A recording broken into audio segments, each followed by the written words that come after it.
pleasure to welcome you to my Alfa Giulia.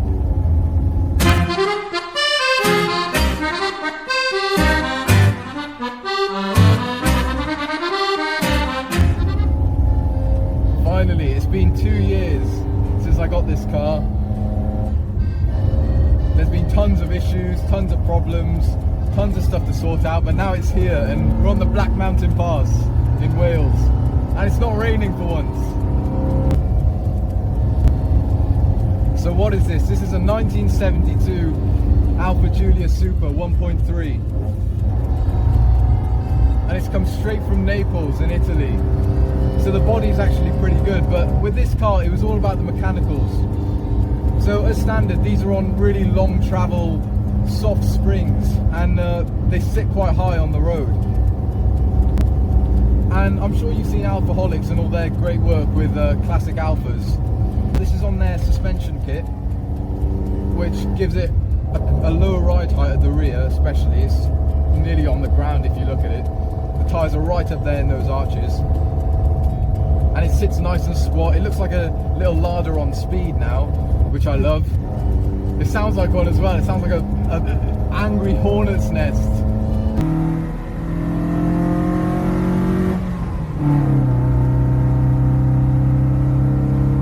I've replaced the standard airbox with a pair of Piper Cross filters to get that induction growl that you always get in these Alfas.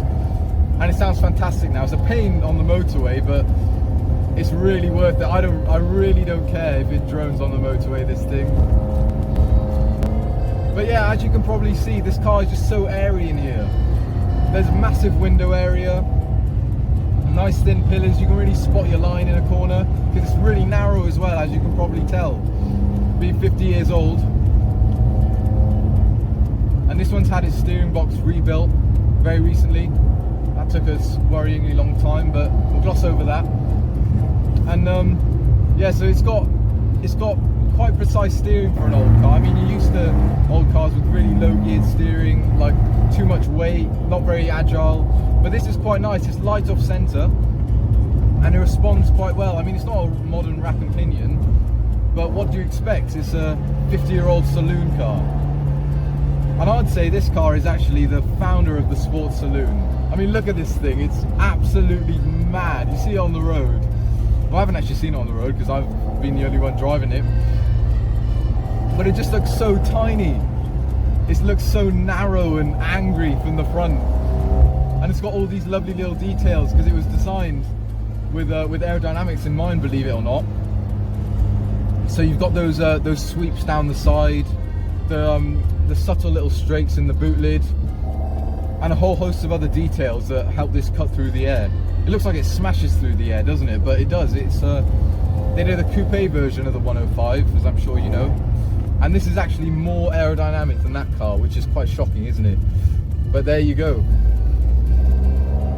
So what else have we got?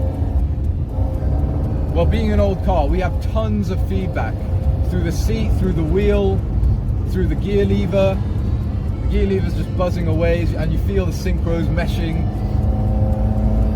And it's just a fabulously tactile machine to drive. The pedals are perfectly placed for a bit of heel and toe, which has to be done in this thing, otherwise you wear out the synchros. And that's no bad thing at all. It's one of the most satisfying feelings in this thing. And you can do it at any speed.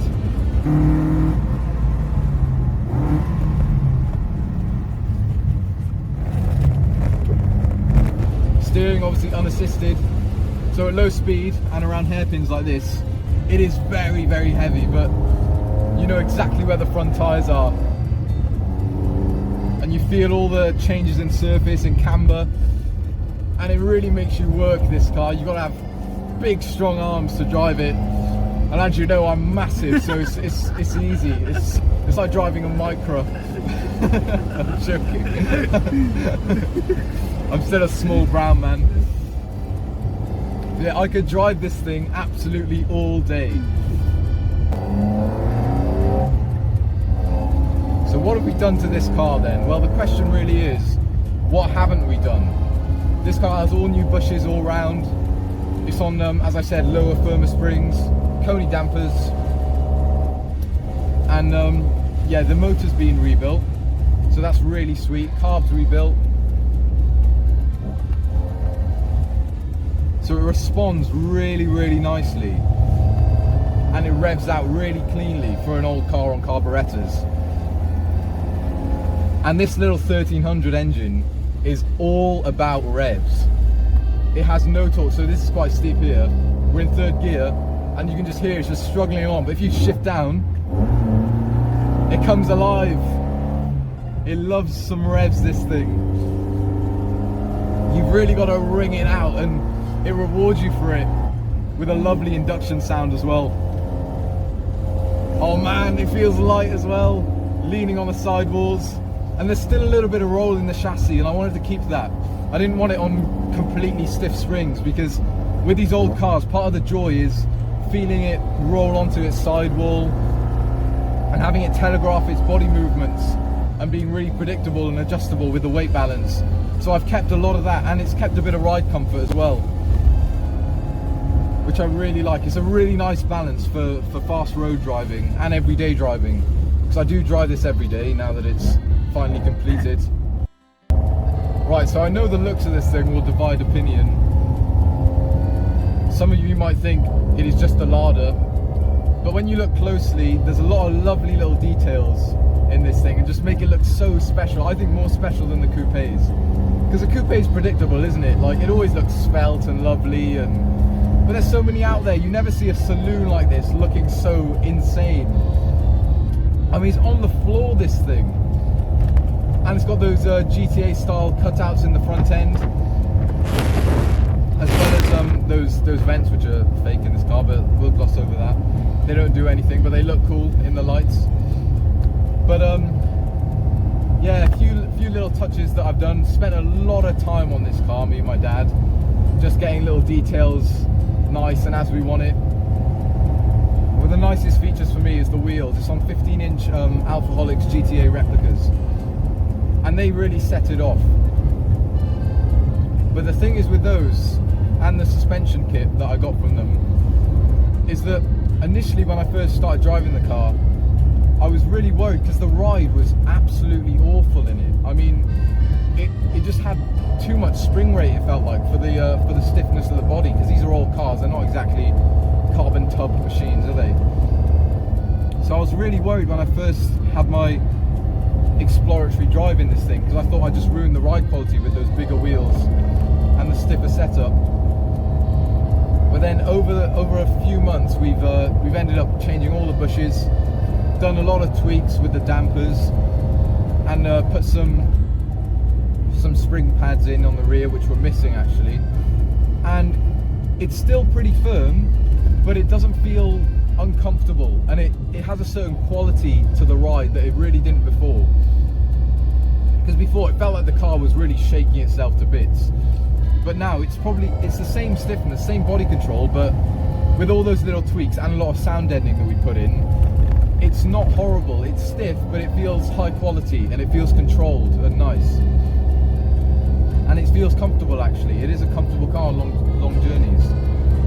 Apart from the fact that this 1.3 is really, really short geared, so you do something like, I don't know, 4,000 RPM doing 70 miles an hour, and with these filters I've got on it, that can be quite a noisy affair. So what's this car really like when you start leaning on the thing? Well, as I said, the engine is lovely. It revs out to just over 6 really nicely, and it's definitely required that you do that to make any sort of progress. The throttle response is fantastic as well, because it's a 1.3, everything's so light, so it just zips up and down the rev, so it responds really well to rev matching and heel and toe and mid-corner adjustments. Yeah, the engine is fabulous, and coupled with this induction noise makes it probably one of the highlights of the car for me. You can always go for more power with a 2 litre or something and longer gearing, but I think that'll take away a lot of the charm, because the 2 litre doesn't rev as well, and it'll just take out this little terrier quality that this car has right now. It just wants to be revved and thrashed all the time, and it rewards you for it, like I said. Woo! So chassis wise, it's now got a lot more support and a lot more control than it did before on this Alfaholics suspension. But like I said, not too much. And Alfaholics will sell you a bigger front anti-roll bar, which helps with rear grip, because these things are notoriously oversteery. But I didn't bother with that. I've got the standard front bar in, and it's softer, so you get a bit more purchase on the front end, a bit more grip. So you never really find yourself losing out on front end grip. What you do find is, coming out of tight corners like this one, you can heel and toe for a start, but what you do find is that powering out, you do get a little bit of slip on the inside rear wheel. I don't know whether that's because this is a lot stiffer than the standard car, so it's lost a bit of travel on the rear end. But it could perhaps do with an LSD, which is surprising when it only develops 90 horsepower. I mean, that's nothing. That's economy car stuff. But it makes 90 horsepower feel like a hell of a lot of fun. Woo! But yeah, balance-wise, it actually feels really nicely balanced, and because it's soft, you can use the brakes with a bit of left foot brake. You can use a sharp lift of the throttle to really tuck the nose in, and it responds really, really clearly and predictably to any input, because it's just a balanced car. These Alfa 105s, they always have been. But it's got a surprising amount of grip. I mean, this is on modern rubber and these wider wheels. It's not slipping around all over the place. That'd be nice, obviously, because you could move around at lower speeds and get those thrills and explore the limits a bit more. But it does have a nice amount of grip, which means you can lean on it. And in this car, with these squishy leather seats, that feels really nice. You feel like you really are hammering down the road. It makes every journey feel like a rally special stage. And I don't know what more I could ask for in a car. It is fantastic. I love this thing.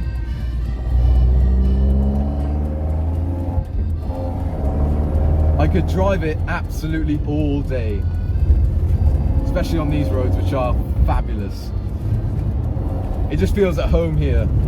It's not going quick, but it feels it. It really does. And you really have to work the car, and it rewards you. You just can't beat old cars for this kind of thing. And we've got all this, plus the fact that we've got 4 doors, we've got 4 big seats. So you can take your family rallying in this if you wanted to. It's madness. They'll be sliding left and right on every corner, but that's not the point, is it? My voice. I'm getting too excited. This is the original sports saloon. You can cruise up to London in this thing, 4 up, boot full, which I have done before from Cardiff. Or you can take your family road rallying, basically, and show them what a real tactile little driver's car can do. And that's put a massive smile on your face. The steering's quite slow, actually, because I mean, you'd expect it with an older car, and the wheel's quite big, so it doesn't really like to change direction that well. But what it does mean is you've really got to work at the wheel. You can't just drive this thing with your wrists. You've got to really get stuck in and drive the thing and take a hold of it. And it makes it so involving. This is the most involving car I have ever driven. And with all the little tweaks that we've done over the past 2 years, it's just gotten better and better. And it's got to the stage now where this is the best driver's car I have ever driven. And I'm lucky enough to drive it every day. Oh man, that twin cam really comes alive.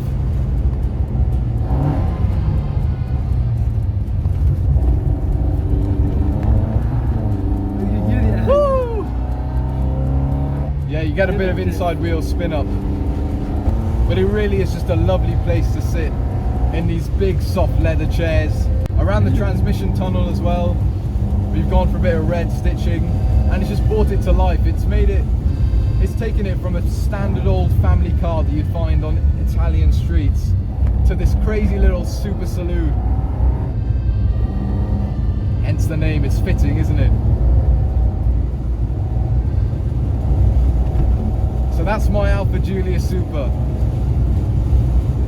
I hope you've got a sense of what it's like and why I love this thing so much.